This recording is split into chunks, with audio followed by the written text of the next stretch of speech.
up, you guys? Megan here with another video. And for this video, I thought that we would take a look at a new, it wasn't a suggestion, but a new type of video. It is by like the channel The Game Theorists. I don't know if you guys can tell like through my videos, maybe like I haven't talked about this enough. I'm a very, how do I phrase this? I'm like an educationally motivated person.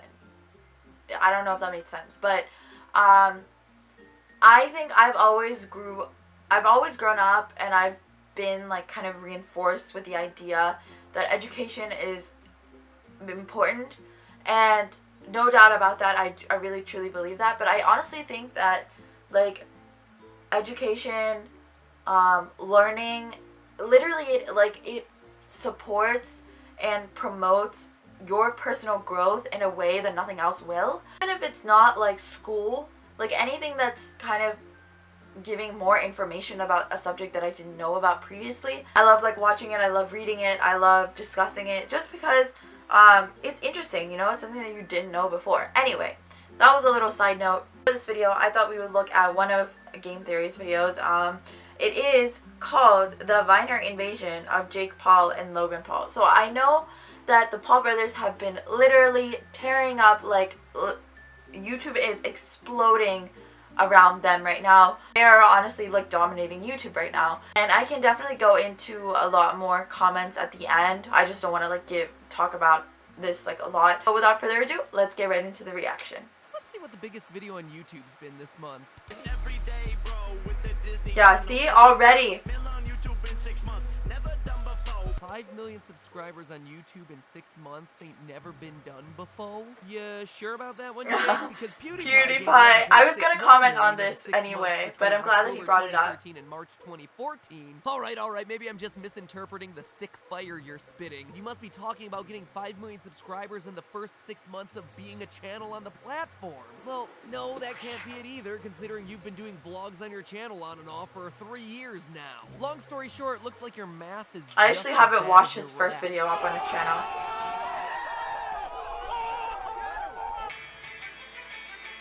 So 3 years ago, back when Vine was still only 6 months old, here we I go. covered how and why PewDiePie was primed to overtake Smosh and surge to his uncontested #1 spot on YouTube, becoming the world's most famous gamer. Fast forward 3 years to today, and things have changed a lot. Felix has gone from professional gamer to professional reactor, Smosh has split up, and YouTube's biggest creators are Viners who transitioned over like war refugees when Vine died earlier this year. But when you stop to think about it, that one in particular is a weird trend, right? Why are Viners, and Viners specifically, people like Logan and Jake Paul, Lily Pons, and Lance Stewart, all of a sudden just blowing up on the YouTube scene? Why them and not, say, someone who's been working really hard on growing their YouTube channel for a while? Because they're exploiting some very interesting loopholes in YouTube systems that I am gonna expose to you all today. Name in your title and you can pay this month's rent. The adpocalypse is real, guys. From this day forward, Game Theory shall now be named Jake. Oh my god. Breaking the views. Our new sign-off will be, but hey, that's just a Yeezy, followed by an unironic dad. Oh my god. Tell I'm hip and cool with the kids these days. Well, now that that little bit of rebranding's done, let's teach you all how Viners are taking over YouTube, and specifically how Logan and Jake are getting us all to pay for their, like, 4th Lamborghini. I may be good with numbers. Wait, do they have 4 Lambos for sure? Like, honestly? YouTube is a little over 10 years old. Like, that's actually pretty sick. Like, 4 Lamborghinis? Of YouTube creators. Gen 1, the red-blue generation, were people just using this site as a place to store some videos. Most went unnoticed, but I remember when this was a thing. Interesting enough, or just so bat feces crazy enough that they took the internet by storm, with people sharing them with each other. Let me know in the comments if you guys like remember. Yeah, because that's how it like happened. when viral videos were just like literally the randomest stuff. Name, but by their video title. The Numa Numa guy, the Star Wars kid, Chocolate Rain guy, Sneezing Baby Panda, Keyboard Cat. They were the ones who defined what a viral video meant. The Silver and Gold generation, Gen 2, came next with the rise of channels like Smosh, Jenna Marbles, Ray William Johnson, Grace Helbig, Mealtime, Hannah Hart. These were the first creators to grow communities around what they did, to show a commitment to the platform by uploading the same type of videos every week, creating simple formats like Equals 3 or My Drunk Kitchen. They formed brands off what they did, and the smartest of them are still very successful both on and off YouTube to this day, maintaining a strong amount of relevance despite being nearly 10 years old at this point. Gen 3, the Sapphire, Ruby, and Emerald generation started when the YouTube algorithm switched to emphasizing watch time, creating a loophole that opened the doors to gamers and toy channels, Minecrafters and unboxers, pregnant Elsas, and daily vloggers. Now, I'm not going to talk your ear off about it here since I go way more in depth about this crucial switch in my Minecraft. That actually makes like so much sense. Just click the eye icon in the upper right-hand corner. Like now that you think about it, like watch time. And yeah, like for vloggers and stuff. Yeah, okay. Last few months, which brings us to Generation 4, Diamond and Pearl, a huge turning point on YouTube and where the Jake Paul Logan Why is it a turning point? Begins.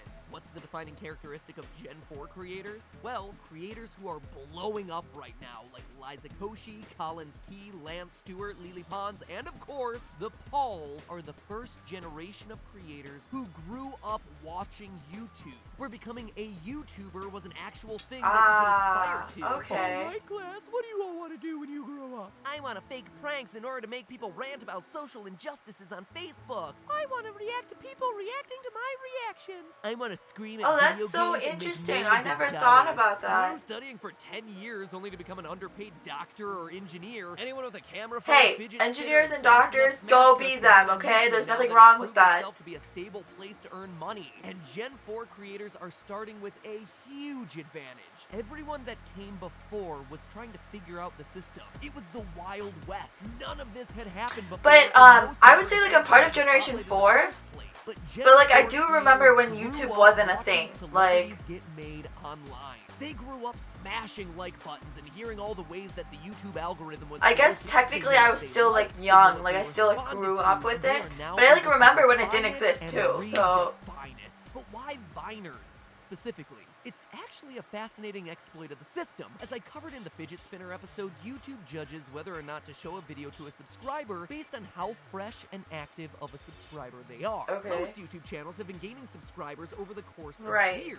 As such, a large percentage of those will fall out of rhythm with the channel, or, as I call it, those subscribers will burn out of the algorithm for that channel. It's how you can get a channel like PewDiePie with 55 million subscribers, but only get 2 to 3 So like million the old views ones on just average like don't video. watch Don't get YouTube me wrong, anymore? it's certainly not shabby numbers by any stretch of the imagination, but it is a low percentage relative to the whole, and that's because a lot of those subscribers are older. They okay, that's what I just thought. When Vine shut down, Jake Paul had 5.3 million followers on Vine. Logan had even more, 9.4 million.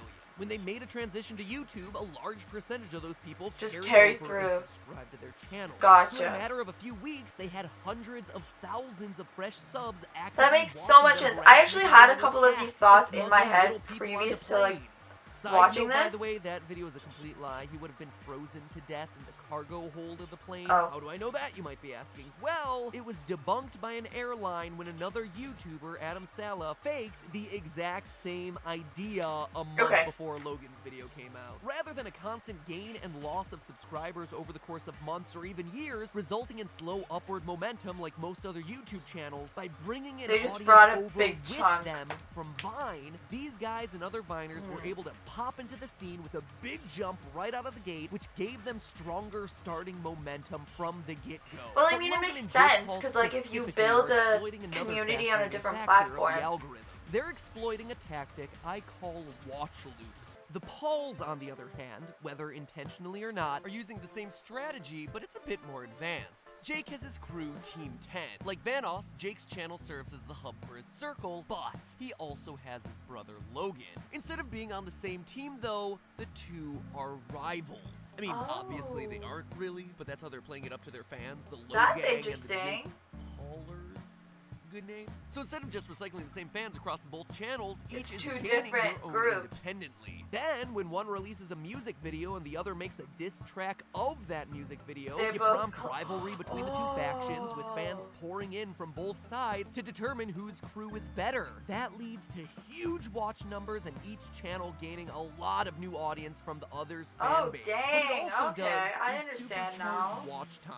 At this point, I hope I've beaten it into your head enough times that YouTube wants watch time. If I create a music video and my brother reacts to that video, then I make a diss track back at him for his reaction, to which he reacts again, then makes a response music video, and Goes I back and apologize forth. for who even cares at this point. It all creates a series of videos that you need to watch back and forth across the two channels to stay up on the latest drama. So what? What's the point of all this? Well, a few things. First, it means that there's a high probability that the music videos are being made intentionally to get people upset. That they may even be made to be intentionally bad and cringy so that bigger channels can make fun of them. They're calling out channels like PewDiePie and Rice Gum so that they respond. I can tell that you came with a Disney flow. Hey, ain't nobody ever heard about your Disney show. And in the process, point their audiences towards them.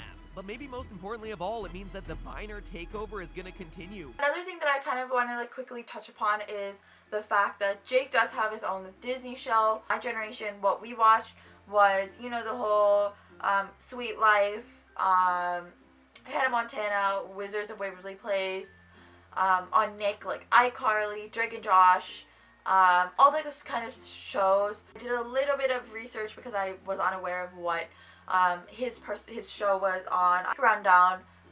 The show is called Bizarre. He plays a character named Dirk, I think. And it is a show basically reenacting the social situation of this generation right now, like going on in real life. So the whole thing about viral videos, the whole thing about social media platforms, the whole thing about social media stars or influencers, playing a heavily prevalent role in society right now. That's literally what the show is about, I think. And so that's another thing that I want to talk about, how Jake's character in his show is very much similar to him in real life. I mean, he's literally creating whatever videos on the show, and he's creating the similar content, the same types of videos in real life for his YouTube channel. So that is super different than whenever I grew up. There was a major divide between internet and traditional television. When you watch TV, there was no connection from these stars to online. I don't even remember when I started searching up TV stars on the internet. I think I didn't even know their names in their real names. They always went by their characters' names because it was so divided. So even if I were to meet a celebrity in real life, there was probably a good chance, and I'm talking about this is when I'm younger, growing up, there's a very good chance that I would call them by their character name versus their actual name because of that strict divisive line. Now, whereas if I talk to a lot of kids, that are 10 to 12, even older than that, they know the characters names in real life. So Jake, they know Jake personally because of the social media thing, because he has an easy transfer of almost careers from traditional television to the internet, because the roles that he plays in both are the same. So that's just another interesting note that I thought about while watching this video, and I thought that I would share with you guys. Again, I know that my demographic is a little bit older, so I'm assuming that you guys understand what I'm saying. So yeah, I don't really know what else to talk about because I feel like the video talked about a lot of the stuff that I have going on in my head. I just thought it was a very interesting video to kind of break down how exactly Logan and Jake are ruling YouTube right now. So that's pretty much all I got for this video. I hope you guys enjoy. If you did, go ahead and give this video a thumbs up and subscribe to my channel if you're not already. I post Monday, Wednesday, Friday. And go follow me on Twitter and Instagram. I hope you guys enjoyed, and I'll see you guys in my next video. Bye guys.